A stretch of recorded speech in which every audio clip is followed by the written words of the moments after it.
The Honda Civic Type R has arrived in Oz to try and nab the crown as king of the reasonably priced fun cars. But first, we see if the front-drive Nurburgring lap record holder's hotness translates to local roads and track. Its polarising looks, for some tastes. Incredible dynamic competency for a front driver. Wickedly fast once you let it off its leash. A highly resolved package that delivers on its performance promises. Its polarising looks, for other tastes. Incessant tire roar. Manual shift quality not quite as positive as go-fast Hondas of old. Not as playful as some rivals at a similar price. I approached my long-awaited first drive of the 2017 Honda Civic Type R wondering how it could possibly be the quickest and fastest front driver money can buy. And then I came away from the Australian launch of the claimed Nurburgring lap time smasher pondering how it possibly couldn't. It's moments after an intense, tire-howling, brake-punishing session at Tasmania's Baskerville Raceway, preceded by a spirited 300-odd K punt around the Apple Isle's finest public hot mix. Honda Australia's Neil McDonald, clipboard in hand, bails me up. What's your favorite and least favorite aspects of the Type R, he asks, pen-poised. I'm asking all of the journos here. It's good for Honda. They want to know. Warts and all. Easy. For me, the best part about the Civic Type R is that, holistically, the entire package feels thoroughly honed, as well honed as an effective point-to-point driver's tool that the front-driven Civic hatchback format allows. The least impressive aspect is the gear shift placement and quality. It's good, but lacks the tight gating and rifle bolt precision of classic Hondas such as the DC2 Integra Type R and S2000 and, once I've adjusted the seat forward for up-close circuit work, the shifter's positioned a little too rearward in the center console. The nutshell, then, is broad-reaching positivity and, admittedly, a big call, countered by quibbles in a relatively small detail. And it's the why, how, and where of that convincingly well-crafted execution that deserve the bulk of the narrative below. The Civic Type R is more impressive than I'd anticipated. And a quick survey of other journos at its local launch suggested I'm not alone. I've joked as long and loudly as anyone that a replacement for the last available 4th-gen Civic Type R, Australia skipped the 5th-gen, would never see the cold, hard neon light inside a local Honda dealership. But, under the warm spring sunshine in Tassie, I quick realize the curse of the wait has been a blessing.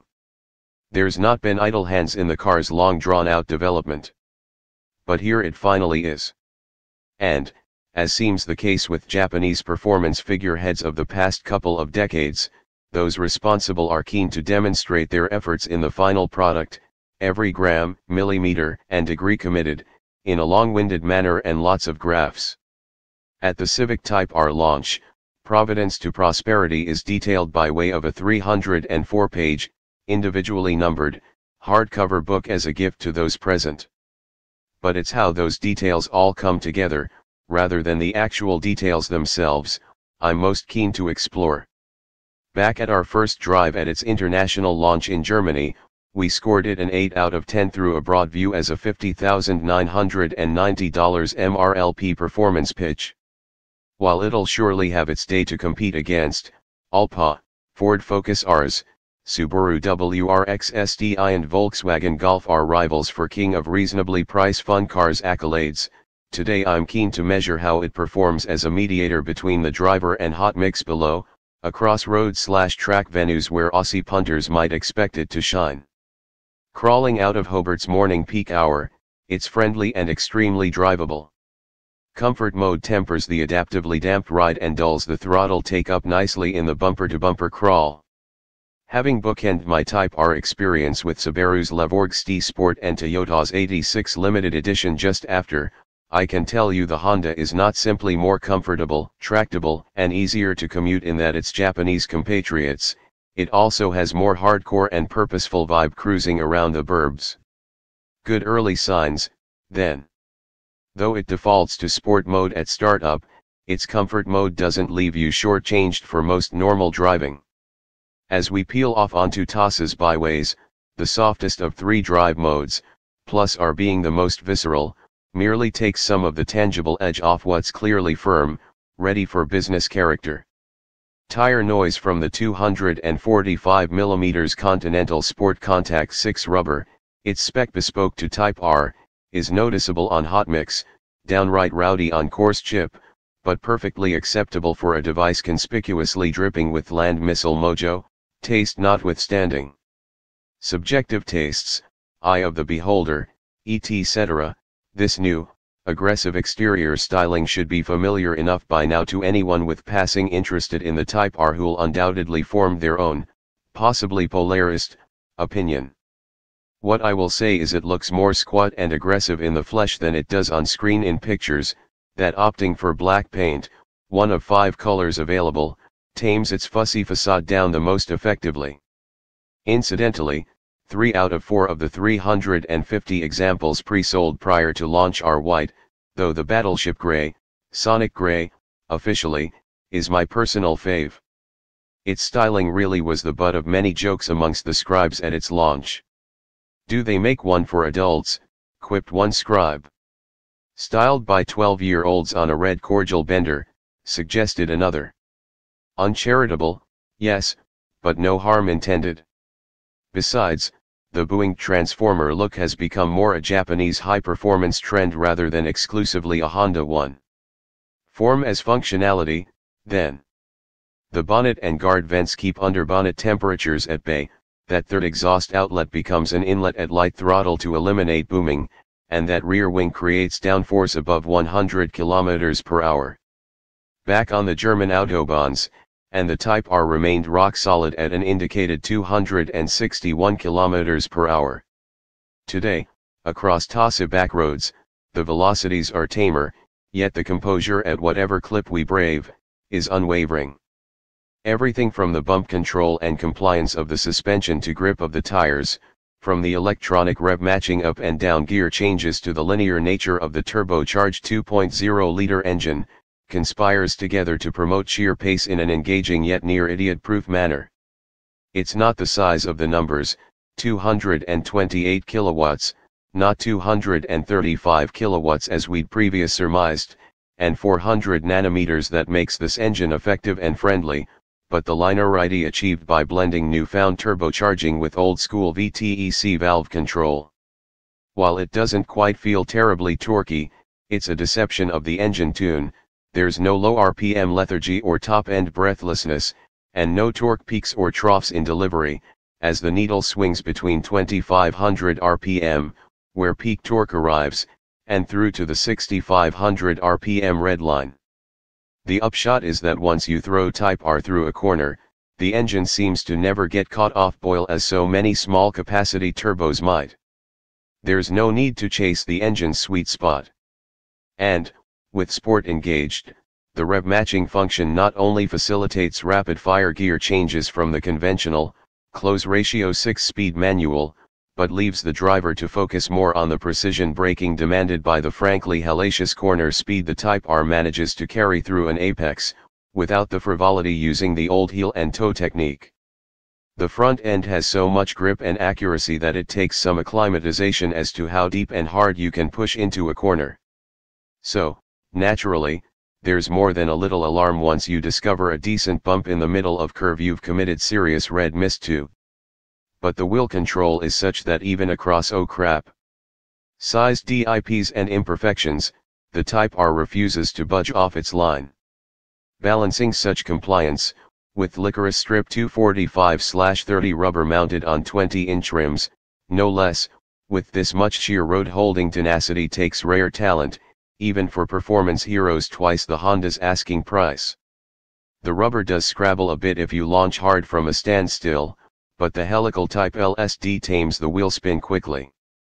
And while the LSD works well in a straight line, it's at its most impressive exiting a corner under full noise and on the move, providing unflappable drive.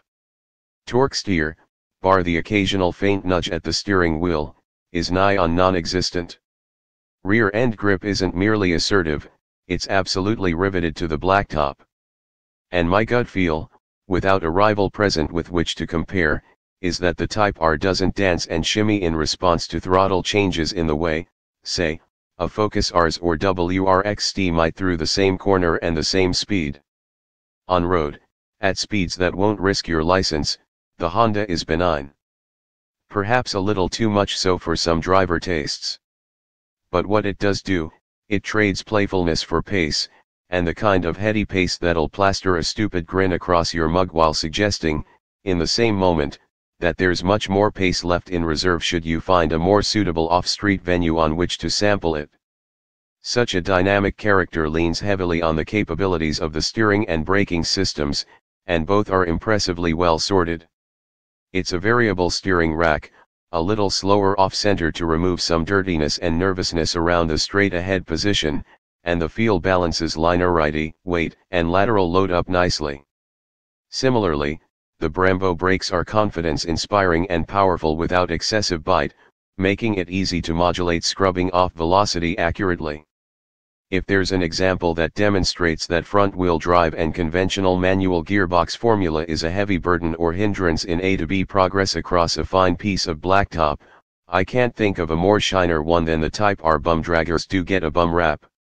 For instance, it could be argued that rear drive hamstrings a car's power-down traction and stability, or excessive weight would anchor an all-wheel drive's ultimate potential, and neither gets an airing quite like the so-called compromise of front drive when it comes to high performance.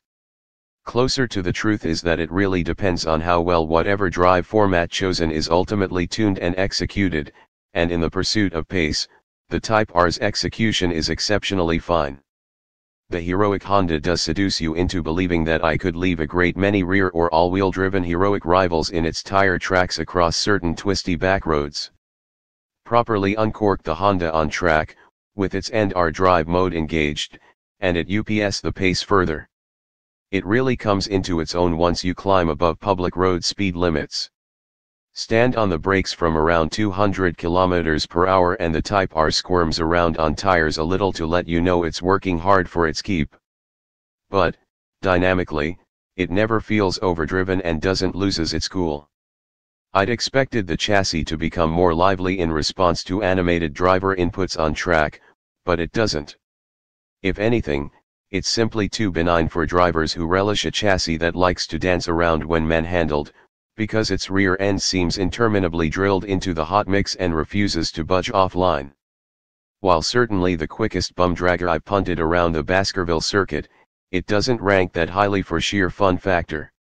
The hardware package and core engineering seem well up to the task for a thorough track belting.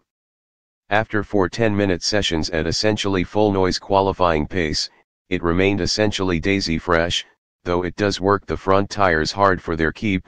Over 60% of its static weight balance sits over the front axle, and on the cool down lap in the final session, the Brembo's pads did lose some of their bite.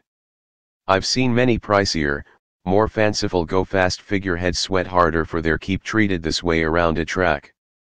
And, in fact, if you wanted a quick, affordable road rally car with a safe-as-houses demeanor that'd require minimal modification and would keep the consumable, tires, pads, costs low, the go-fast Honda makes a compelling case. Sorting through the features, the spaciousness, the niceties, and gadgetry is a task for when we get the Type R through the car advice garage and live with it for a week. Today, though, is mostly a measure of outright heat, of ability and dynamic talent, of pace and driver friendliness. Is it a giant killer? Generally speaking, no. But under certain conditions and situations, perhaps so. A great hot hatch? Not by traditional pin the throttle and steer your way to glory measures. As a hyperhatch in the vein of, say, the old Renault Megane R stock, it's brimming with pace, if in sacrificing fun factor. As an instrument of impressive precision skewed more towards driver engagement than outright ferocity, there's proper Type R in its DNA, turbocharger or not. By those measures, it delivers with aplomb what it states on the box. Sure, $51,000 is a bomb for a front driver. But, equally, it's a paltry ask for what could be considered a thoroughly well-sorted, bespoke, driver-centric weapon. That it's not the highest caliber weapon in motoring's vast armory shouldn't detract from Honda's impressive achievement. Its core goodness and talents might be little wasted in the daily commute or weekend trip for cafe breakfasts. Our advice is that if the Civic Type R is on your shopping list, make sure you let it off its leash and indulge in its high-speed sweet spot on a regular basis.